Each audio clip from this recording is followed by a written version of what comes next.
أعوذ بالله السميع العليم من الشيطان اللعين الرجيم بسم الله الرحمن الرحيم الحمد لله رب العالمين الصلاة والسلام على أشرف الأنبياء والمرسلين وعلى أهل بيته الطيبين الطاهرين المعصومين أما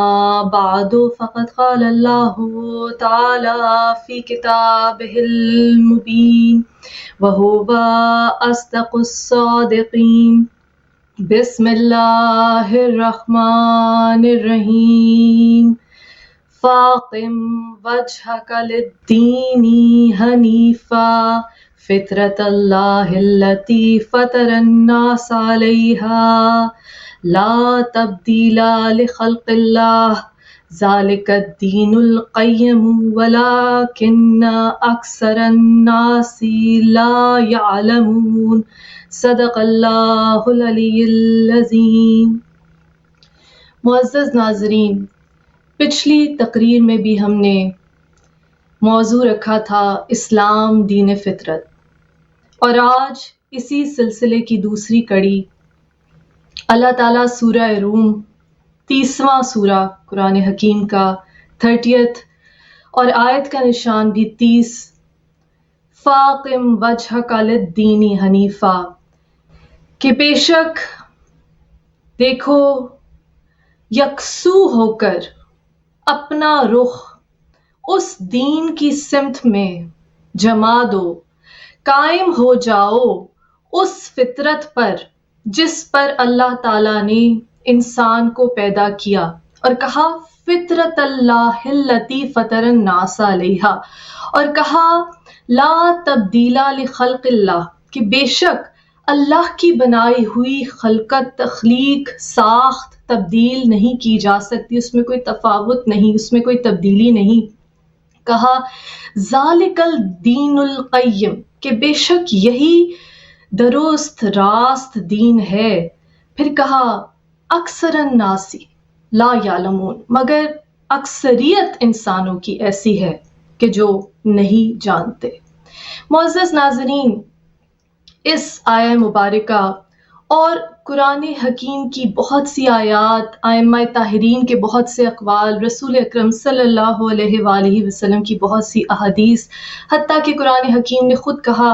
ان الدین عند اللہ الاسلام، بے شک اللہ کے نزدیک دین اسلام ہی ہے۔ اور پچھلی تقریر میں ہم نے یہ سمجھنے کی کوشش کی کہ آخر جب ہم نے اس سے پہلے نفس کے موضوع پہ بات کی کہ اللہ تعالیٰ نے نفس کی قسم کھائی، اور پھر کہا کہ یہ لوگ، قرآن میں کہا یہ لوگ اپنے نفسوں پہ غور کیوں نہیں کرتے کہ اللہ تعالیٰ نے زمین اور آسمان کے مابین جو بھی چیزیں ہیں، جو بھی اللہ تعالیٰ کی تخلیق ہے، اس کو خلق کیا ایک مقرر مدت کے لیے، تو نفسوں میں غور کیوں نہیں کرتے؟ اور پھر نبی اکرم صلی اللہ علیہ وآلہ وسلم کی وہ حدیث کہ آپ نے کہا من عرف نفسہ فقد عرف ربہ، کہ جس نے اپنے نفس کو پہچان لیا اس نے اپنے رب کو پہچان لیا۔ تو ہم نے اس پہ بحث کی کہ آخر یہ انسان، یہ پتلہ خاکی، اللہ تعالیٰ نے جس کو اشرف المخلوقات بنا کر بھیجا، اور پھر کہا لقد کرمنا بنی آدمہ، کہ بے شک ہم نے آدم کی اولاد کو عزت دی۔ آخر ہم کیوں کر پہلے اپنی ذات میں غور و فکر کریں، جس طرح نبی اکرم صلی اللہ علیہ وآلہ وسلم نے کہا کہ جس نے اپنے نفس کو پہچان لیا اس نے اپنے رب کو پہچان لیا۔ اور کس طرح سے ہم اپنے رب کو پہچان سکتے ہیں؟ اور ہم نے پچھلی دفعہ یہ بحث کی کہ کون سے ایسے عناصر ہیں جن کا مجموعہ انسان بنتا ہے۔ تو ہم نے بات کی کہ ایک جسم ہے،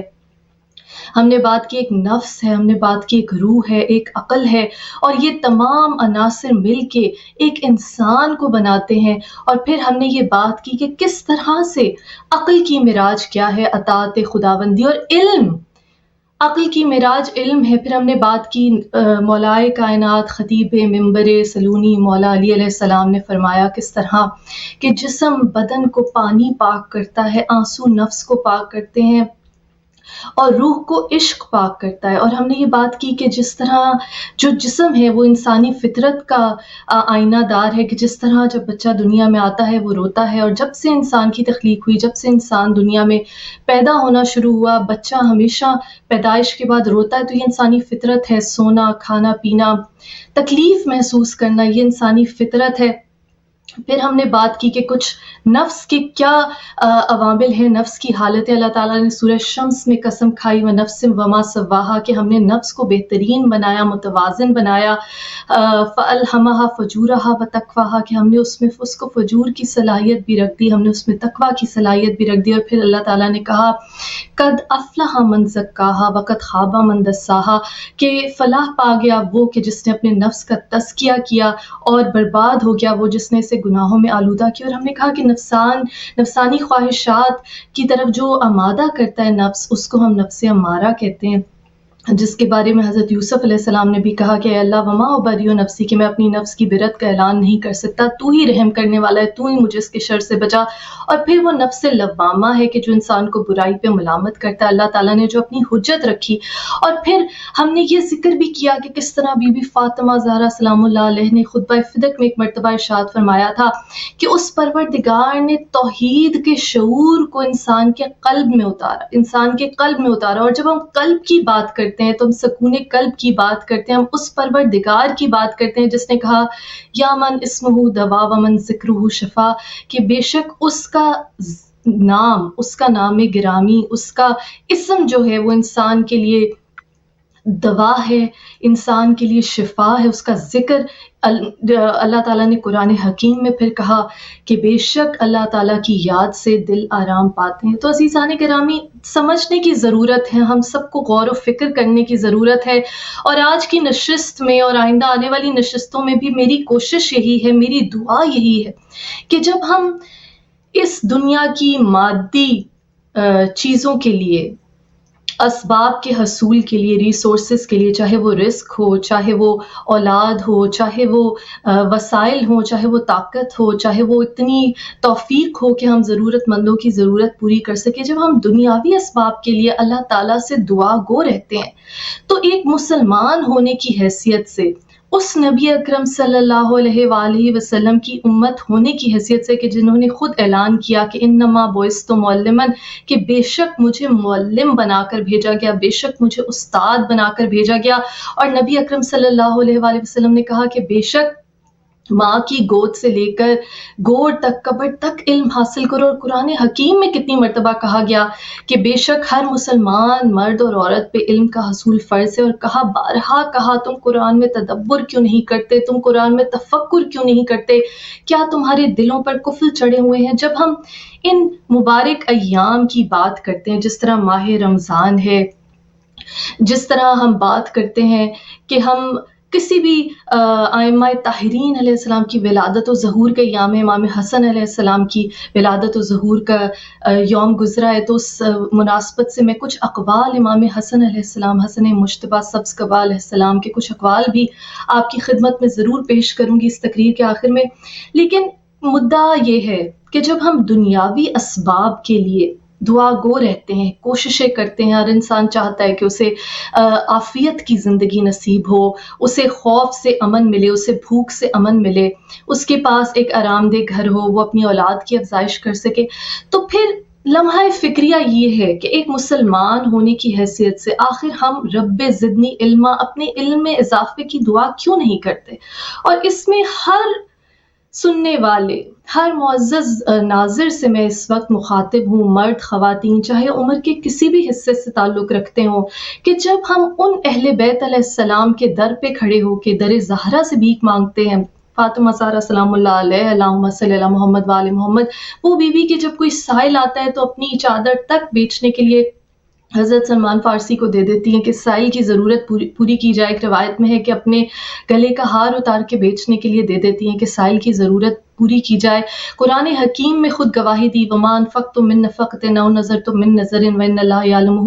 وَمَا لِلظَّالِمِينَ مِنْ أَنصَارٍ۔ اس گھرانے کے لیے اللہ تعالیٰ کی آیات اترتی ہیں ان کی مداح میں کہ کس طرح اپنے بچوں کے حصے کا، افطار کا کھانا یتیم، مسکین اور سائل کو ادا کرتے ہیں۔ تو جب ہم دعا مانگتے ہیں اللہ تعالیٰ سے، جب ہم اس در پہ کھڑے ہو کر بھیک مانگتے ہیں، تو ہم کیوں علم میں اضافے کے لیے دعا گو نہیں ہوتے؟ کیوں نہیں ہم مانگتے کہ یا اللہ رب زدنی علما، ہمارے علم میں اضافہ فرما، اپنے اس حبیب، اس محبوب خدا پیغمبر محمد مصطفیٰ صلی اللہ علیہ وآلہ وسلم کہ صدقے میں کہ جنہوں نے خود کہا کہ مجھے معلم بنا کر بھیجا گیا. جب ہم اہل بیت کا ذکر کرتے ہیں تو ہم خطیب منبر سلونی کو وسیلہ بناتے ہیں. ہم کہتے ہیں کہ رسول اکرم صلی اللہ علیہ وآلہ وسلم نے کہا کہ بے شک میں علم کا شہر ہوں، علی اس کا دروازہ ہے. مولا کائنات مولا علی علیہ السلام نے کہا، جب کسی پوچھنے والے نے پوچھا تو آپ نے ساتوں آسمانوں، حجاب الحمد، حجاب المجد، سدرۃ المنتہا، عرش معلا، کرسی، اس طرح سے آسمانوں کی تخلیق کو بیان کیا. اور خطبات موجود ہیں نہج البلاغہ میں، جو کہ آج بھی فزکس کے اسٹوڈنٹس کے لیے بہت زیادہ علوم و فکر کے افکار کے دروازے کھول دیتے ہیں، ہمیں فکر کی دعوت دیتے ہیں. تو آج کا مسلمان کیوں اس سب سے عظیم نعمت سے عاری ہو گیا، جبکہ قرآن حکیم میں کہا گیا کہ کیا علم والے اور جاہل برابر ہو سکتے ہیں؟ تو کیوں نہ ہم اپنی دعاؤں میں شامل کریں، کسی بھی عمر کے حصے سے ہمارا تعلق ہو. یہ نہیں ہے کہ ہم اسٹوڈنٹ لائف میں ہیں، اکیڈیمک لائف میں ہیں، ہم کوئی ڈگری حاصل کر رہے ہیں. ہم زندگی کے ہر موقع پر، زندگی کے ہر فیز میں، زندگی کے ہر دور میں ہم اللہ تعالیٰ سے دعا گو رہیں، رب زدنی علما، یا اللہ ہمارے علم میں اضافہ فرما. کیونکہ اس کے بغیر نہ نفس کا تزکیہ ممکن ہے، نہ علم میں اضافہ ممکن ہے. جس طرح قرآن نے کہا کہ کیا علم والے اور جاہل برابر ہو سکتے ہیں، اور نہ ہی غور و فکر اور قرآن میں تدبر اور اس دنیا کی تسخیر کے لیے تفکر اور اس دنیا کی تسخیر کے لیے کس طرح سے غور و فکر تسخیر کرنے کے لیے جس طرح اللہ تعالیٰ نے کہا کہ تدبر کرو، تسخر کرو، تفکر کرو، وہ کیوں کر ممکن ہو سکتا ہے کہ جب ہم نے اپنے علم میں اضافے کے لیے دعا نہیں کریں گے اور کوشش نہیں کریں گے. اور معزز ناظرین، اللہ تعالیٰ نے کہا لیسا للانسان الا ما سعی، انسان کے لیے وہی ہے جس کی وہ کوشش کرتا ہے. امام حسین علی مقام علیہ السلام نے فرمایا کہ اگر سردار بننا چاہتے ہو تو جد و جہد کو اپنا معمول بناؤ. امام موسیٰ کاظم علیہ السلام کا قول ہے کہ سستی سے بچو، کیونکہ یہ دین اور دنیا دونوں کے امور میں تمہارے لیے مہلک ثابت ہو سکتی ہے. تو ہم نے مسلسل جد و جہد کرنی ہے. نبی اکرم صلی اللہ علیہ وآلہ وسلم نے فرمایا بہت بدقسمت ہے وہ شخص کہ جس کا اگلے آنے والا دن پچھلے دن سے بہتر نہ ہو. تو بہتری کیوں کر لائی جائے گی جب ہم اپنے افکار میں، جب ہم اپنی سوچ میں، جب ہم اپنے علم میں اضافہ نہیں کریں گے، غور و فکر نہیں کریں گے. قرآن بار بار ہمیں جھنجھوڑتا ہے، کہتے ہیں تم تدبر کیوں نہیں کرتے، تفکر کیوں نہیں کرتے. اور کہا زمین و آسمان کو تمہارے لیے مسخر کر دیا، لیکن اس کے لیے ضروری ہے کہ انسان غور و فکر کرے، اس کے لیے ضروری ہے کہ انسان اپنے علم میں اضافے کی کوشش کرے. تو آئیے آج سے ہم اپنا شیوا بنائیں کہ جہاں ہم دنیاوی رزق، دنیاوی آسائشیں، دنیاوی عافیت اپنے اہل و عیال، اپنی اولاد کے لیے دعا گو رہتے ہیں، وہاں ہم اپنے علم میں اضافے کے لیے دعا بھی کریں اور کوشش بھی کریں. پچھلی نشست میں ہم نے ذکر کیا کہ روح، اللہ تعالیٰ نے اپنی روح پھونکی انسان کا جو ایک جزو ہے. جس طرح جسم ہے، نفس ہے، عقل ہے، روح ہے، قلب ہے، انسان کی ہستی کا ایک جز ہے روح. اور اللہ تعالیٰ نے کہا نفخت فیہ من روحی، کہ جب میں اپنی روح پھونکتوں فقعوا لہ ساجدین، تو فرشتوں سے کہا کہ تم سب کے سب سجدے میں گر جاؤ. اور ہم نے یہ ذکر بھی کیا کہ اللہ تعالیٰ نے عالم ارواح میں روحوں سے جب وعدہ لیا اور پوچھا کہ الستو بربکم، کون ہے تمہارا رب، تو تمام ارواح نے، کیونکہ اللہ تعالیٰ نے اپنی روح پھونکی تھی آدم میں، تمام ارواح نے یہ کہا کہ بے شک اے پروردگار تو ہمارا رب ہے. وہ وعدہ عزیزان گرامی، وہ عہد جو انسان اللہ تعالیٰ سے، اس کی روح اللہ تعالیٰ سے کر کے آئی ہے، کیونکہ روح ہمیشہ رہنے والی چیز ہے، جسم فانی ہے. جس طرح مولا کائنات مولا علی علیہ السلام نے کہا کہ اپنے جسم کے آرام اور افزائش کی اتنی پرواہ نہ کرو کہ اس نے تو فنا ہو جانا ہے، مٹی میں مل جانا ہے. ہاں، اپنی روح پہ توجہ دو، اس کی افزائش کا خیال کرو کہ یہ ہمیشہ باقی رہنے والی ہے. تو یہ جو وعدہ ہے الستو بربکم، اس وعدے کو ہم نے یاد رکھنا. اور سورہ فتح میں جہاں اللہ تعالیٰ نے کہا انا فتحنا لک فتحا مبینا، کہ آج تمہیں واضح اور روشن فتح عطا کی، جبکہ ظاہری طور پہ مسلمان ایک معاہدہ کر رہے تھے، ایک کانٹریکٹ کر رہے تھے،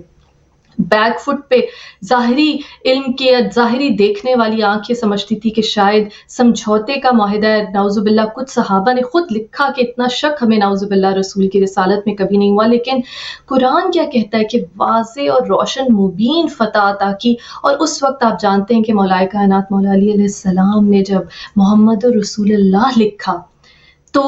ان کفار مکہ نے اعتراض کیا کہ ہم تو محمد صلی اللہ علیہ وسلم کو اللہ کا رسول نہیں مانتے، تو محمد ابن عبداللہ لکھیں۔ اور مولا کائنات مولا علی علیہ السلام نے کہا کہ میں اپنے ہاتھ سے یہ الفاظ قطع نہیں کر سکتا۔ اور سورہ فتح میں اس کی دیکھیے گواہی دی گئی، دونوں باتوں کی گواہی، ان الذین یبایعونک انما یبایعون اللہ، کہ بے شک اے نبی جو آپ کے ہاتھ پہ بیعت کرتے ہیں، وعدہ کرتے ہیں، وہ اللہ کی بیعت کرتے ہیں۔ اور پھر قرآن نے کہا ید اللہ فوق ایدیہم، اللہ کا ہاتھ سب سے اوپر ہے، ید اللہ فوق ایدیہم۔ آپ جانتے ہیں ید اللہ مولا کائنات مولا علی علیہ السلام کا لقب ہے۔ کچھ عجب نہیں کہ مولا نے کہا کہ میرے ہاتھ سے محمد رسول اللہ کے الفاظ قطع نہیں کیے جا سکتے میرے قلم سے، تو پھر نبی اکرم صلی اللہ علیہ وآلہ وسلم نے خود قطع کیے۔ اور کتنا دیکھیے خوبصورت نقطہ ہے یہ الستو بربکم کے وعدے کی طرف انسان کا دھیان دلایا جا رہا ہے۔ فمن نکسا فانما ینکس علی نفسہ، کہ جس نے اللہ تعالی کے ساتھ وعدہ توڑا، جو عہد کیا تھا، ایفائے عہد سے اجتناب کیا، اس نے بے شک اپنے نفسوں کے ساتھ ظلم کیا، اور اس عہد شکنی کا وبال اس کے اپنے نفس پہ ہوگا۔ اور کہا ومن اوفا بما عاہد علیہ اللہ فسیؤتیہ اجرا عظیما، اور بے شک جس نے اللہ تعالیٰ کے ساتھ وعدہ وفا کیا، اللہ تعالیٰ نے اسے اجر عظیم کا وعدہ کیا۔ عزیزان گرامی، یہاں ہم بات کر رہے ہیں کہ کس طرح سے یہ دین فطرت کے قریب ترین ہے۔ اللہ تعالیٰ نے اپنی فطرت پہ انسان کو پیدا کیا، اللہ تعالیٰ نے اپنی روح پھونکی، تو کس طرح سے ہم اس دین کو اس اصل شکل میں اپنا سکتے ہیں اور دوسروں کے لیے بھی ہم ایک مثال بن سکتے ہیں، ایک انسپریشن بن سکتے ہیں کہ ہم یہ مسلمان ایسا ہوتا ہے۔ یہ دین جو سلامتی کا دین ہے، مسلمان وہ ہے کہ جس کے ہاتھ زبان سے کسی دوسرے مسلمان کو کوئی تکلیف نہ پہنچے۔ کیوں کر ہم صحیح معنوں میں اسلام جو دین فطرت ہے، اسلام جو اللہ تعالیٰ نے کہا کہ اللہ تعالیٰ کے نزدیک دین اسلام ہی ہے، کس طرح سے ہم اس دین کی اس حقیقی صورت کو اپنی زندگیوں میں عمل پیرا کر سکتے ہیں کہ ہم دوسروں کے لیے بھی ایک مشعل راہ بن سکے، دوسروں کے لیے ایک انسپائریشن بن سکیں، دوسروں کے لیے ایک مثال بن سکیں کہ ہاں بے شک یہ شخص اس دین پہ قائم ہے کہ جو دوسری انسانیت کے لیے بھی فائدہ مند ہے، اس کے اپنے لیے بھی فائدہ مند ہے۔ عزیزان گرامی، ایک مثال ہے، دیکھیے جب ہم کوئی الیکٹرک اپلائنس استعمال کرتے ہیں، کوئی کیمرہ ہے، کوئی لائٹ ہے، کوئی لیپ ٹاپ ہے، کوئی لیمپ ہے، کوئی استری ہے، اس کے اوپر ایک وولٹیج لکھی ہوتی ہے، اس کے اوپر ایک میکسیمم کرنٹ کی اماؤنٹ لکھی ہوتی ہے۔ اگر اس سے زیادہ وہ تجاوز کر جائے، اگر 110 وولٹ کی ڈیوائس ہے آپ اس کو 220 وولٹ پہ لگا دیں یا مین سپلائی پہ لگا دیں، اگر وہ کم وولٹیج چاہتی ہے اس کا اڈیپٹر استعمال نہ کریں جو اس کے لیے مناسب کرنٹ اور وولٹیج فراہم کرے گا، تو کیا ہوگا؟ وہ ڈیوائس جل جائے گی، خراب ہو جائے گی، شارٹ سرکٹ ہو جائے گا، اس کے اندر جو تاریں موجود ہیں، جو سرکٹ موجود ہے، وہ برن ہو جائے گا، جل جائے گا۔ تو جو بنانے والا ہے وہ جانتا ہے کہ یہ ڈیوائس کتنا کرنٹ برداشت کر سکتی ہے، کتنی جو بجلی کی وولٹیج ہے، کرنٹ ہے، اس کی کون سی ایسی کوانٹٹی ہے کہ جو اس آلے کو، اس ڈیوائس کو، اس مشین کو صحیح طرح سے چلائے گی۔ اس سے زیادہ ہو جائے، اس سے کم ہو جائے تو وہ چل نہیں سکے گی، زیادہ ہو جائے گا تو جل جائے گی۔ اسی طرح وہ خالق و مالک کہ جس نے انسان کو تخلیق کیا اور پھر اپنی روح پھونک دی، وہ انسان کی فطرت سے واقف ہے۔ اس نے کہا کہ فطرت سلیم پہ پیدا کیا، اس نے کہا لَقَدْ خَلَقْنَا الْإِنسَانَ فِي أَحْسَنِ تَقْوِيمٍ، کہ ہم نے انسان کو بہترین ساخت پر بنایا۔ اور یہاں پہ سورہ روم میں جس طرح میں نے صدامہ کلام میں جس آیہ مبارکہ کی تلاوت کی، فطرت اللہ اور فطرت الناس کی بات ہوئی کہ اللہ تعالیٰ نے اپنی فطرت پر اور انسان کو جس فطرت پر بنایا، کہا کہ اس دین کی طرف آ جاؤ، یہ دین حنیف ہے، تمہیں اس کا رستہ بتاتا ہے۔ تو جس طرح ایک ڈیوائس کے ساتھ، ایک الیکٹرانک گیجٹ کے ساتھ انسٹرکشنز آتی ہیں کہ کتنے کرنٹ پہ چلے گا، اسی طرح وہ جو بنانے والا، جو انسان کو خلق کرنے والا ہے، وہ جانتا ہے کہ انسان کی عقل کے لیے، اس کی روح کے لیے، اس کے نفس کے لیے، حتیٰ کہ اس کے جسم کے لیے کون سے ایسے قواعد و ضوابط ہیں کہ جن کے تحت زندگی گزار کر وہ شخص بہترین، نہ صرف ایک بہترین خوشگوار، خوش و خرم، پرسکون، پرامن زندگی گزار سکتا ہے، بلکہ اپنی فطرت کے قریب ترین رہتے ہوئے، کیونکہ یاد رکھیے کہ وہ پروردگار ارحم الراحمین ہے، سب رحم کرنے والوں سے بڑھ کر رحم کرنے والا۔ اس نے جس نبی کو ہمارا نبی بنا کر بھیجا، ہمارے لیے رسول بنا کر بھیجا، معلم بنا کر بھیجا، محسن انسانیت بنا کر بھیجا، اس کے بارے میں بھی کہا وما ارسلناک الا رحمۃ للعالمین، کہ آپ کو عالمین کے لیے رحمت بنا کر بھیجا۔ وہ پروردگار بے شک 70 ماؤں سے بڑھ کر انسان کو محبت کرنے والا ہے۔ اس نے جو دین بنایا اس کے بارے میں کہا لا اکراہ فی الدین، دین میں کوئی جبر نہیں۔ تو یہ سمجھنا ضروری ہے کہ یہ دین، یہ ضابطۂ حیات جو اللہ تعالیٰ نے، اس خالق نے کہ جس نے اس انسان کو خلق کیا، اس نے جو ضابطۂ حیات بنایا وہ عین انسانی فطرت کے اصولوں کے مطابق ہے، اور انسان کو اس طرح سے زندگی گزارنے کی توفیق عطا کرتا ہے، زندگی گزارنے کے لیے ہدایات دیتا ہے کہ نہ صرف وہ انسان کی اپنی فطرت کے قریب ترین ہو، بلکہ بہتر سے بہترین جو انسان کا بہترین ورژن ہے، انسان اپنے کمال کو، اپنے اوج کو، اپنے عروج کو کس طرح سے پہنچتا ہے، چاہے وہ عقل کا عروج ہو، چاہے وہ علم کا عروج ہو، چاہے وہ اس دنیا کو تسخیر کرنے کے بارے میں ہو، کہ بارہا قرآن میں کہا گیا کہ تم تسخر کرو، تمہارے تسخر کے لیے، تمہاری تسخیر کے لیے، اسے مسخر کرنے کے لیے زمین و آسمان کو خلق کیا گیا۔ تو اللہ تعالیٰ نے انسان کو بارہا غور و فکر کی دعوت دی، بارہا تدبر کی دعوت دی، اور یہ کہا کہ تم قرآن میں تفکر کیوں نہیں کرتے، تدبر کیوں نہیں کرتے، علم حاصل کرو، چاہے ماں کی گود سے لے کے قبر تک علم حاصل کرو، ہر مسلمان مرد اور عورت پر فرض ہے۔ تو دیکھیے وہ اسباب جو انسان کے جسم سے تعلق رکھتے ہیں، کھانا پینا، گھر بنانا، افزائش نسل کرنا، اپنے بچوں کی نشو و نما کرنا، یہ سب وہ فطری تقاضے ہیں کہ جو جانوروں میں بھی پائے جاتے ہیں، لیکن جہاں اشرف المخلوقات بننے کا سوال آتا ہے، لقد کرمنا بنی آدم، ہم نے بنی آدم کو عزت دی، انسان کی بلندی کا جہاں سوال آتا ہے، تو وہاں ہمیں ان دنیاوی اسباب، ان دنیاوی نعمتوں سے آگے بڑھ کر سوچنا ہوگا، غور و فکر کیے بغیر، اپنے علم میں اضافہ کیے بغیر ہم اس پروردگار کی توحید کے شعور کو بھی نہیں پا سکتے، اس الستو بربکم کے وعدے کو کہ جس کے بارے میں سورہ فتح میں کہا کہ اپنے جس نے اللہ سے عہد کو توڑا اس نے اپنے ہی نفس پہ ظلم کیا۔ ہم اس وعدے کو نبھا نہیں سکتے، لا الہ الا اللہ کے معراج پہ نہیں پہنچ سکتے، جس طرح مولائے کائنات مولا علی علیہ السلام کا قول ہے کہ جب کوئی شخص علم کی، چاہے وہ کسی بھی شعبے میں، اس کی معراج پہ پہنچ جائے گا تو وہ اس حقیقت کو ہی پالے گا کہ ایک چونٹی کو خلق کرنے والا پروردگار وہی ہے جو کھجور کے درخت کے ایک پتے کو خلق کرنے والا ہے۔ تو پتہ یہ چلا کہ جیسے قرآن نے کہا کہ کیا عالم اور جاہل برابر ہو سکتے ہیں؟ ہرگز نہیں۔ جو غور و فکر کرے گا، جو اللہ تعالیٰ کی تخلیق پر غور کرے گا، جو اپنے نفس پر غور کرے گا، تو پھر وہ یقیناً یہ سوالات پوچھے گا کہ آخر مجھے اللہ تعالیٰ نے جو بنایا، کیوں بنایا، کیسا بنایا، میں کس طرح سے خود کو بہتر سے بہترین بنا سکتا ہوں۔ اور عزیزان گرامی، ہم پہ یہ ذمہ داری عائد ہوتی ہے، کیونکہ جس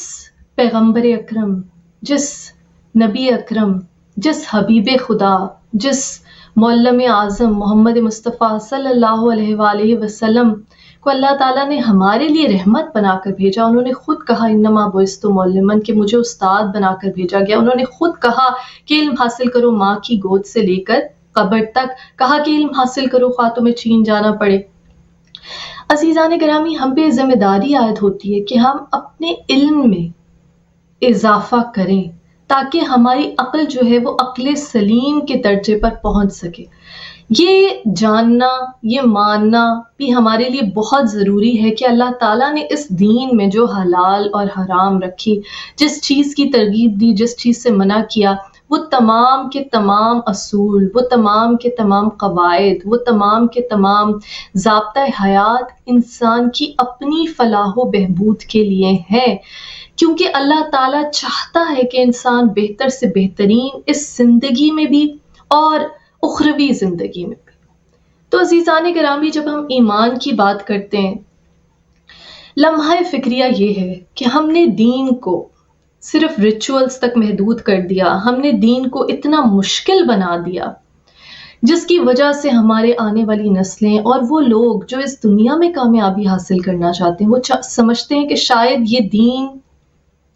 یا تو صرف اس دنیا کے حصول کا ذریعہ ہے، جس طرح امام علی مقام امام حسین علیہ السلام نے ایک مرتبہ فرمایا کہ بہت سے لوگ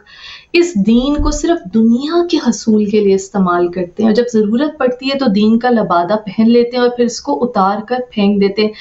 یہ دین ہمیں اس لیے دیا گیا کہ ہم اپنی زندگیوں کو اس کے مطابق گزار سکیں، نہ کہ اس دنیا کے حصول کے لیے۔ تو پھر بات وہیں پہ آ جاتی ہے، الستو بربکم۔ ہم نے یہ یاد رکھنا ہے ہمارا رب کون ہے، ہمارا رب کون ہے۔ اور جس طرح سے دیکھیے، اس میں پھر کوئی ہیل و حجت نہیں ہے، یہ عقل جو ہے پھر وہ اللہ تعالیٰ کی اطاعت میں صرف ہونی چاہیے۔ جس طرح ابلیس کا واقعہ بار بار بیان کیا جاتا ہے اسی لیے سبق حاصل کرنے کے لیے کہ اس نے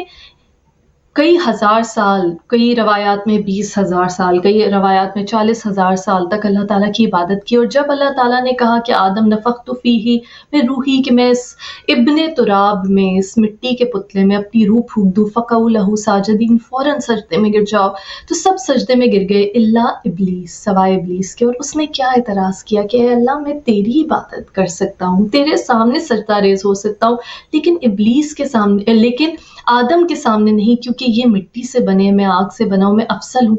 تو اب غور کیجئے، اللہ تعالیٰ نے کہا طاعتی ما اریدو لا ما تریدو، اس طرح سے اطاعت کرو جیسے کہ میں چاہتا ہوں، نہ کہ جیسے تم چاہتے ہو۔ تو جب الستو بربکم،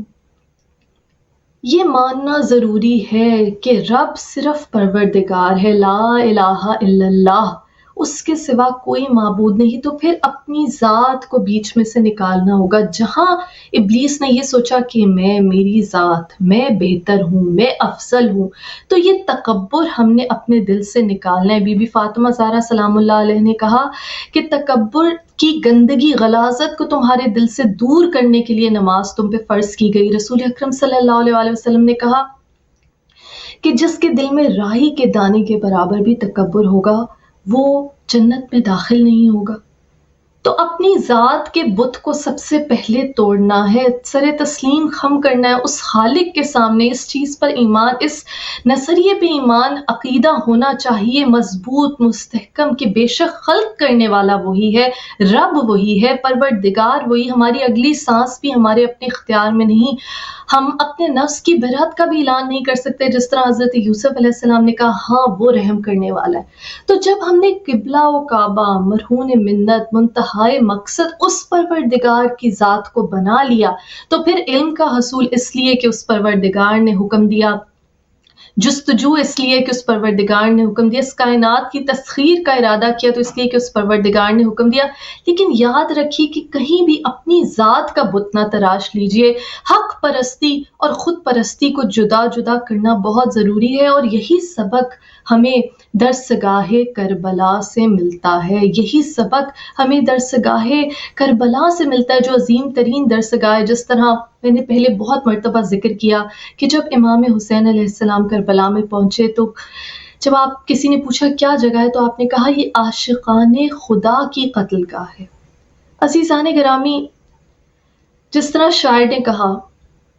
وہ ایک سجدہ جسے تو گراں سمجھتا ہے، وہ ایک سجدہ جسے تو گراں سمجھتا ہے، ہزار سجدے سے دیتا ہے آدمی کو نجات۔ جب پروردگار کے سامنے سر تسلیم خم کر لیا تو ہر سوچ، ہر بیان، ہر کلام، ہر عمل عبادت بن جاتی ہے، کیونکہ انما الاعمال بالنیات، اس نے کہا اعمال کا دار و مدار نیت پر ہے۔ جب کسی مومن بھائی کے لیے مسکرا دینے کو صدقہ قرار دیا گیا، جب بی بی فاطمہ زہرا سلام اللہ علیہ نے کہا کہ ایک ماں اپنے بچوں کی افزائش نسل میں مصروف ہوتی ہے تو وہ خدا کے قریب ترین ہوتی ہے، جب نبی اکرم صلی اللہ علیہ وآلہ وسلم اور ائمہ طاہرین نے کہا کہ حلال رزق کمانا بہترین عبادت ہے، اس سے وہ گناہ بھی دھل جاتے ہیں جو نماز روزے سے نہیں دھلتے، تو پھر دیکھیے کتنا آسان ہے۔ صرف وہ وعدہ الستو بربکم، تمہارا رب کون ہے، تمہارا الہ کون ہے، صرف اس وعدے کو سمجھنا، اس کا فہم رکھنا کہ رب صرف اللہ تعالیٰ کی ذات ہونی چاہیے، نہ انسان کی اپنی ذات، نہ ہی دنیا کا کوئی رشتہ، یہ مال و دولت دنیا، یہ رشتہ و پیوند، بتان وہم و گما، لا الہ الا اللہ، دنیا کا کوئی رشتہ بھی نہیں عزیزان گرامی۔ جس طرح مولائے کائنات مولا علی علیہ السلام نے ایک مرتبہ کہا کہ دیکھو اللہ کے سامنے ایسے رہو جیسے غلام اپنے مالک کے سامنے رہتا ہے، لیکن یاد رکھو کسی اور انسان کے سامنے ایسے مت ہو جاؤ۔ اب سوچنے کی بات ہے، تکبر سے منع کیا گیا، اپنی ذات کی نفی کرنے کا حکم دیا گیا۔ اللہ تعالیٰ کو ہم نے الہ ماننا ہے، انسانیت سے ہم نے محبت کرنی ہے، تو ذات کی نفی بھی جب کریں، جب کسی دوسرے انسان کے لیے کوئی سیکریفائس کریں، قربانی کریں، ایثار کریں۔ امام حسین علی مقام علیہ السلام کربلا کی درسگاہ میں ہمیں کیا سکھاتے ہیں؟ جب ہر کا لشکر آتا ہے، حالانکہ وہ پہلے رستہ روک چکا تھا، یزید کی فوجوں کا حصہ تھا، جب لیکن پیاس سے نڈھال اس کا لشکر آتا ہے، تو آپ نہ صرف اس کے سپاہیوں کو بلکہ گھوڑوں کو بار بار تش سامنے کر کے اپنے حصے کا پانی، اپنے اہل و عیال کے حصے کا پانی ان کو پلاتے ہیں، سیراب کرتے ہیں۔ تو ایثار کرنا ہے، لیکن شرط کیا ہے؟ محبت الہی، اپنی ذات کی پروموشن نہیں، عشق الہی۔ تو جب وہ قبلہ و کعبہ درست ہو جائے تو دنیا میں آپ کے تمام تر اعمال اور آپ اپنی بہترین ساخت پہ پہنچ جائیں گے، اپنی بہترین فطرت عقل سلیم تک پہنچ جائیں گے، پھر علم کے اس مقام پہ پہنچ جائیں گے کہ اللہ تعالیٰ نے کہا کہ بے شک حکمت بہت بڑی نعمت ہے، جسے چاہے وہ اللہ عطا کرتا ہے، علیم بھی وہ ہے، حکیم بھی وہ ہے۔ اور انسان کو انکریج کرتا ہے کہ علم حاصل کرو، انسان کو انکریج کرتا ہے کہ جستجو کرو، وہ چاہتا ہے کہ انسان جو فطرت سلیم، بہترین فطرت پہ اس نے پیدا کیا، انسان اپنے مقام کو پہچانے، جستجو کرے۔ جس طرح امام حسین علیہ السلام نے کہا کہ اگر سردار بننا چاہتے ہو تو جد و جہد کو اپنا معمول بناؤ۔ عزیزان گرامی، بہت سے لوگ ایسے ہیں کہ جن کو زندگی میں آزمائشوں کے ذریعے اللہ تعالیٰ موقع فراہم کرتا ہے کہ وہ اپنا رستہ زندگی میں بنائیں، آگے بڑھیں، مصیبتوں سے جنگ کرتے ہوئے، جستجو کرتے ہوئے، اور اس میں بھی حلال اور حرام کی تمیز رکھنا فرض ہے۔ جس طرح قول امام معصوم علیہ السلام ہے کہ مومن کی دو حالتیں، یا صبر کی حالت یا شکر کی حالت، اور بہت سے ایسے ہیں کہ جنہیں بہت سی نعمتیں دے دی جاتی ہیں، ان کے لیے بہت آسان رستہ ہوتا ہے، لیکن یاد رکھیے کہ کویسٹ جو ہے، اللہ تعالیٰ کی جستجو، وہ ہر ایک پر واجب رکھی گئی۔ اور پھر امام جعفر صادق علیہ السلام نے کہا کہ اللہ تعالیٰ تمہیں جو نعمتیں دی گئیں، تمہیں جو حتیٰ کہ ذہانت کا لیول دیا گیا، اس کے مطابق تمہارا حساب کتاب ہوگا، تمہیں جج کیا جائے گا۔ تو جتنی نعمتیں دیں، فَبِأَيِّ آلَاءِ رَبِّكُمَا تُكَذِّبَانِ، تم اپنے پروردگار کی کون کون سی نعمتوں کو جھٹلاؤ گے؟ بی بی فاطمہ زہرا سلام اللہ علیہ نے خطبہ فطق میں ایک بہت ہی فکر آموز بات کی۔ آپ نے کہا کہ اللہ تعالیٰ نے سب کو دیا اور سب کچھ دیا، اور کہا کہ ایسی ایسی نعمتیں دی کہ جن کا تم شعور بھی نہیں رکھتے۔ تو سب سے پہلا قدم اللہ تعالیٰ کے سامنے سر تسلیم خم کرنے کا، جس طرح قرآن حکیم نے کہا اِنَّا هَدَيْنَاهُ السَّبِيلَ إِمَّا شَاكِرًا وَإِمَّا كَفُورًا، کہ تمہیں سبیل دکھا دی، سیدھا رستہ دکھا دیا۔ اب یہ تم پہ منحصر ہے کہ یا شکر گزار بنو یا کفران نعمت کرنے والے بنو۔ اور ہم نے پہلے بھی بہت دفعہ یہ بات کی کہ کفران نعمت میں ہدایت کو ٹھکرانا، کیونکہ اللہ تعالیٰ نے جب مولائے کائنات مولا علی علیہ السلام کی ولایت کا اعلان رسول اکرم صلی اللہ علیہ وآلہ وسلم نے کیا، تو اللہ تعالیٰ نے قرآن میں کہا الیوم اکملت لکم دینکم واتممت علیکم نعمتی، کہ آج تمہارے لیے تمہارے دین کو مکمل کر دیا، اپنی نعمت تم پر تمام کر دی۔ تو پتہ یہ چلا کہ ہدایت اللہ کی سب سے بڑی نعمت ہے کلو شیئن احصیناہ فی امام مبین، کہ ہر شے کا حصار ہم نے امام مبین میں رکھ دیا۔ یہی وجہ ہے کہ نبی اکرم صلی اللہ علیہ وآلہ وسلم نے کہا کہ میں علم کا شہر ہوں، علی اس کا دروازہ ہے، دروازے سے داخل ہوں تو شہر میں داخل ہو سکتے ہیں۔ اسی لیے کہا من کن تو مولا فہذا علی مولا، جس کا میں مولا اس کا علی مولا۔ اب جو اہل بیت علیہ السلام سے محبت کا دعویٰ کرے، یہ کیوں کر ہو سکتا ہے کہ وہ جہالت کے اندھیروں میں ڈوبا رہے، کہ جب خود قرآن نے کہا کہ کیا علم والے اور جاہل برابر ہو سکتے ہیں؟ تو دنیاوی علم حاصل کیجئے، دینی علم حاصل کیجئے، اس قرآن حکیم میں غور و فکر کیجئے، تدبر کیجئے۔ زندگی کی یہ جو مختصر مہلت ملی ہے، اس کو اللہ تعالیٰ کی خوشنودی کے لیے استعمال کریں۔ وہ اسباق جو ہمارے سامنے بہت سادہ، بہت سمپل، بہت واضح، بہت روشن ہے۔ اللہ تعالیٰ اتنا رحیم ہے کہ اس نے رحمت للعالمین صلی اللہ علیہ وآلہ وسلم کو ہمارا نبی بنا کر بھیجا، کہا کہ وہ ہیں کہ تمہاری تکلیف ان پر شاق گزرتی ہے۔ اور پھر اولنا محمد و آخرنا محمد، اس امامت کے سلسلے میں نور علی نور ہمارے پاس ایسی ہستیوں کی مثالیں موجود ہیں جنہوں نے اپنی زندگی سے، اللہ تعالیٰ نے امام باقر علیہ السلام نے کہا کہ زمین کو اپنی حجت سے کبھی خالی نہیں رکھا۔ اور یاد رکھیے امام موسیٰ کاظم علیہ السلام کی سے روایت ہے کہ اللہ تعالیٰ نے اپنے نبی حضرت داؤد علیہ السلام کو وحی کی کہ دیکھو،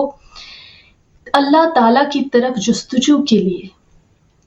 دین کے لیے ان لوگوں کو اپنا رہبر، اپنا رہنما نہ بناؤ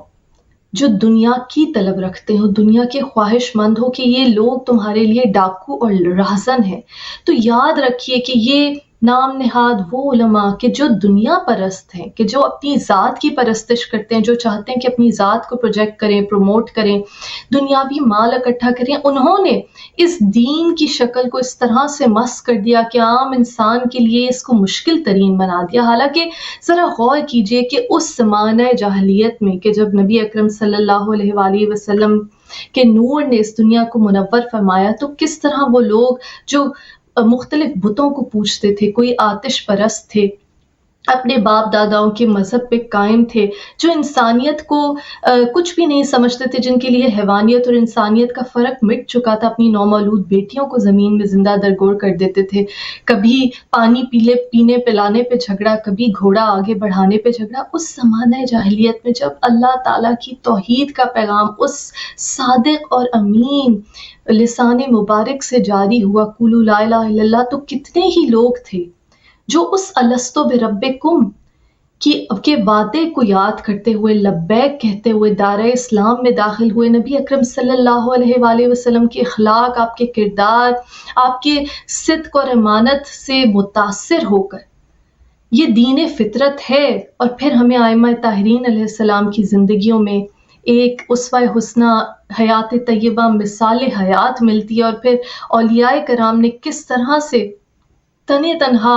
دنیا کے مختلف حصوں میں گئے، جہاں کا زبان، جہاں کی کلچر سے کچھ واقف نہیں تھے، لیکن انہوں نے اپنے کردار سے، اپنے حسن اخلاق سے، انسانیت سے، محبت سے لوگوں کو اس طرح سے انسپائر کیا کہ لوگ جوک در جوک اسلام میں داخل ہونے لگے۔ تو بے شک یہ دین فطرت ہے، یہ انسان کو مساوات کا درس دیتا ہے، یہ انسان کو انسانیت کا درس دیتا ہے۔ انسان کو بیدار تو ہو لینے دو، ہر قوم پکارے گی ہمارے ہیں حسین۔ تو ہمارے لیے فرض ہے کہ ہم اپنے آپ کو وہ مثالی انسان بنائے، جس طرح امام جعفر صادق علیہ السلام نے فرمایا کہ ہمارے شیعہ ہو تو ایسے بنو کہ ہمارے لیے باعث فخر ہو، نہ کہ ہمارے لیے باعث ندامت۔ امام حسن مجتبیٰ علیہ السلام، اولنا محمد و آخرنا محمد، نور علی نور، نور پہ نور کی جوت پڑی ہے، سلسلے کی کڑی امام حسن عالی مقام علیہ السلام، مولا کائنات مولا علی علیہ السلام، بی بی فاطمہ زہرا سلام اللہ علیہ السلام کے گھر میں روشنی کی وہ کرن جو سورہ کوثر کی تفسیر ہے، اور جن کے لیے سورہ آل عمران میں اللہ تعالیٰ نے کہا فَقُلْ تَعَالُوا نَدْعُوا أَبْنَاءَنَا وَأَبْنَاءَكُمْ، تم اپنے بیٹوں کو لاؤ، ہم اپنے بیٹوں کو لاتے ہیں۔ مباہلے کے میدان میں نجران کے عیسائی راہبوں سے جب مباہلے کا وقت آتا ہے تو نبی اکرم صلی اللہ علیہ وآلہ وسلم اپنے بیٹے بنا کر لے کے گئے امام حسن علیہ السلام، امام حسین علیہ السلام کو۔ امام حسن علیہ السلام کے ظہور کے ایام کے حوالے سے میں چاہوں گی کہ کچھ اقوال اس امام عالی مقام کے آج کی تقریر میں آپ کے ساتھ شیئر کروں۔ امام حسن علیہ السلام نے فرمایا نیکی وہ ہے کہ جس سے پہلے نہ تو ٹال مٹول سے کام لیا جائے اور نہ ہی بعد میں احسان جتلایا جائے۔ وہی بات کہ جب اللہ تعالیٰ کی محبت میں ہر عمل کرنا ہے، اس وقت تک مومن نہیں ہو سکتے جب تک ہر دوستی دشمنی ہر عمل اللہ تعالیٰ کی محبت میں نہ ہو۔ تو پھر جب اپنی ذات کی نفی کر دیں گے، جب اپنی ذات کو بیچ میں سے نکال دیں گے، تو پھر نہ ٹال مٹول ہوگی نہ احسان جتلایا جائے گا۔ کیونکہ جس طرح امام حسن علیہ السلام کا بہت مشہور قول ہے، جب آپ بہت زیادہ خود فاقے کرتے تھے اور لوگوں کی ہر حاجت پوری کرتے تھے، کسی نے کہا کہ آپ اتنا زیادہ مت دیا کیجیے، تو آپ نے کہا کہ اللہ تعالیٰ نے مجھے دینے کی عادت ڈال دی ہے، اللہ تعالیٰ کی عادت ہے کہ وہ مجھے دیتا ہے اور میری عادت ہے کہ میں لوگوں کو دیتا ہوں۔ اگر میں اپنی عادت بدل لوں تو کہیں اللہ تعالیٰ اپنی عادت نہ بدلے۔ امام حسن علیہ السلام نے فرمایا فرصت بہت جلد ہاتھ سے چلی جاتی ہے اور بہت دیر کے بعد واپس لوٹتی ہے۔ کہا بہترین دولت مندی قناعت ہے اور بدترین فقر چاپلوسی اور سر جھکانا ہے، یعنی اپنے مطلب کے لیے غلط بات کا ساتھ دینا۔ پھر فرمایا غور کرو، وہی بات جو ہم نے آج کی تقریر میں کی کہ غور و فکر، قرآن حکیم نے دعوت دی کہ تم تدبر کیوں نہیں کرتے، تفکر کیوں نہیں کرتے۔ امام حسن علیہ السلام نے فرمایا غور کرو کیونکہ اس سے دل کو تازگی، دل کو زندگی اور دل کو تازگی ملتی ہے۔ غور کرو کیونکہ اس سے دل کو تازگی اور دل کو زندگی ملتی ہے۔ تو غور و فکر کرنا یہ انسان کا وہ عمل ہے کہ جو اسے حیوانات سے ممتاز کرتا ہے، انسان میں زندگی کی علامت ہے، وہ عقل،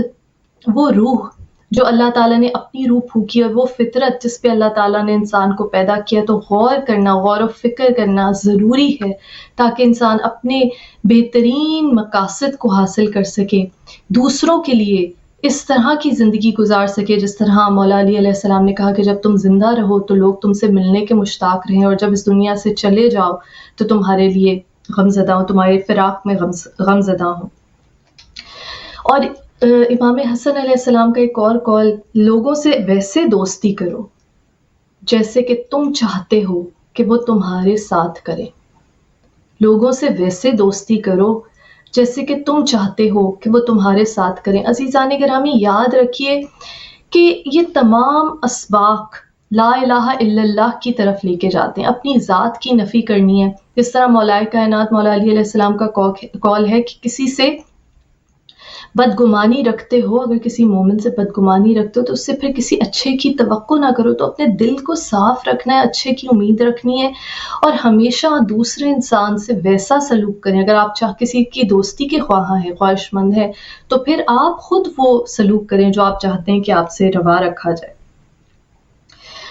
جو شخص عقل نہیں رکھتا وہ ادب سے بھی عاری ہے۔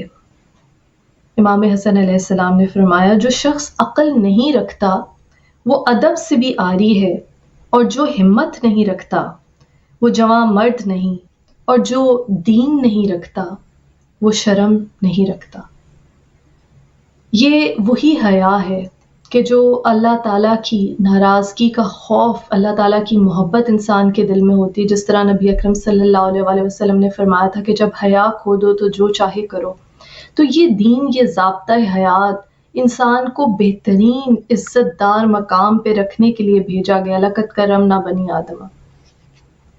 ہم نے آدم کی اولاد کو عزت دی۔ پھر امام حسن علیہ السلام نے فرمایا جو قوم اپنے تمام معاملات ایک دوسرے سے مشوروں سے حل کرتی ہے تو وہ اوج و کمال تک پہنچ جاتی ہے۔ پھر فرمایا تمہارا قریبی وہ ہے جو محبت اور دوستی کے لحاظ سے تمہارے نزدیک ترین ہو، اگرچہ رشتے کے لحاظ سے تمہارا قریبی نہ ہو۔ تمہارا قریبی وہ ہے جو محبت اور دوستی کے لحاظ سے تمہارا قریب ترین ہو، اگرچہ رشتے کے لحاظ سے تمہارا قریبی نہ ہو۔ یاد رکھیے مولا کائنات مولا علی علیہ السلام کا بھی قول ہے کہ سب سے مفلس وہ ہے کہ جس کے پاس اچھے دوست نہ ہو۔ بہت ہی خوبصورت قول امام حسن علیہ السلام فرماتے ہیں پستی اور ذلت یہ ہے کہ جب تم کسی نعمت کی ناشکری کرو، پستی اور ذلت یہ ہے کہ جب تم کسی نعمت کی ناشکری کرو۔ پھر فرمایا کسی کو اس کے جرم کی سزا دینے میں جلدی نہ کرو بلکہ اس کو معذرت کا موقع دو۔ کسی کو اس کا جرم کی سزا دینے میں جلدی نہ کرو بلکہ معذرت کا موقع دو۔ دور اندیشی یہ ہے کہ تم فرصت کا انتظار نہ کرو اور جب بھی کوئی سنہری موقع ہاتھ میں آئے اسے ہاتھ سے نہ جانے دو۔ جب تک کسی کو پہچان نہ لو اس وقت تک اس سے دوستی مت کرو۔ پوچھا مروت کیا چیز ہے؟ آپ نے فرمایا دین کی نگہبانی، وہی دین جو دین حنیف ہے جس کے بارے میں ہم نے ذکر کیا۔ پوچھا مروت کیا چیز ہے؟ فرمایا دین کی نگہداری۔ عزت نفس کیا ہے؟ کہا لوگوں سے حسن سلوک سے پیش آنا اور اچھے کام کو انجام دینے میں پابند رہنا اور دوسروں کے حقوق ادا کرنا۔ دلیری اور شجاعت یہ ہے کہ ہمسائے کی حفاظت کرنا اور میدان کارزار میں ڈٹ جانا۔ کیا خوبصورت قول ہے امام حسن علیہ السلام کا۔ فرمایا مانگنے سے پہلے دینا سخاوت ہے، مانگنے سے پہلے دینا سخاوت ہے۔ دوستوں کے ساتھ چلنا انسانی عظمت کی دلیل ہے۔ کہا جو آنکھیں راہ خیر پر جا پڑیں وہ بابصیرت ہیں، جو کان نصیحت اور مفید باتوں کو مان لیں وہ شنوا ہیں۔ اور کہا تمہارا نصیحت قبول کرنے کے درمیان جو چیز رکاوٹ ہے وہ خود خواہی یعنی تکبر ہے۔ وہی بات جو ہم نے کی کہ اپنی ذات کا بت۔ کہا تمہارے نصیحت قبول کرنے کے درمیان جو چیز رکاوٹ ہے وہ خود خواہی یعنی تکبر ہے۔ پھر فرمایا گزرے ہوئے لمحوں سے عبرت اور آثار قدیمہ سے نصیحت حاصل کیجیے۔ عقل و فکر سے دنیا و آخرت حاصل ہوتی ہے، عقل و فکر سے دنیا و آخرت حاصل ہوتی ہے، وہی تدبر و تفکر کی دعوت۔ پھر فرمایا عقل سے بڑھ کر کوئی دولت نہیں، جہالت سے بڑھ کر کوئی فقر نہیں، غربت نہیں، خوش خلقی سے بڑھ کر کوئی زندگی نہیں۔ دوسروں سے علم حاصل کرو اور حاصل کر کے دوسروں کو تعلیم دو۔ اور بہت ہی خوبصورت الفاظ میں میرے مولا کا قول ہے حاسد سے بڑھ کر کوئی ایسا ظالم نہیں جو مظلوم سے مشابہت رکھتا ہے۔ یعنی کہ یہ سیلف پٹی اور وکٹمائزیشن کی شکل ہے کہ آپ جب حسد کرتے ہیں کسی سے، دوسرے کو جو نعمتیں اللہ تعالیٰ نے دی اس پہ حسد کرتے ہیں تو اصل میں آپ ظلم کر رہے ہیں، لیکن آپ دیکھنے میں اس طرح سے لگے گا جیسے آپ مظلوم ہیں۔ تو کہا حاسد سے بڑھ کر کوئی ایسا ظالم نہیں ہے جو مظلوم سے مشابہت رکھتا ہے۔ فرمایا عفت و پاک دامنی سے روزی میں کمی نہیں ہوگی اور حرص یعنی لالچ سے رزق میں اضافہ نہیں ہوگا۔ کہا لوگوں سے اچھا میل جول رکھنا ہی عقل مندی ہے، لوگوں سے اچھا میل جول رکھنا ہی عقل مندی ہے۔ کہا حلم و بردباری غصے اور خواہشات نفسانی پر ضبط کرنے کا نام ہے۔ پھر فرمایا غصے کے وقت ہی بردبار شخص کی رائے کا پتہ چلتا ہے۔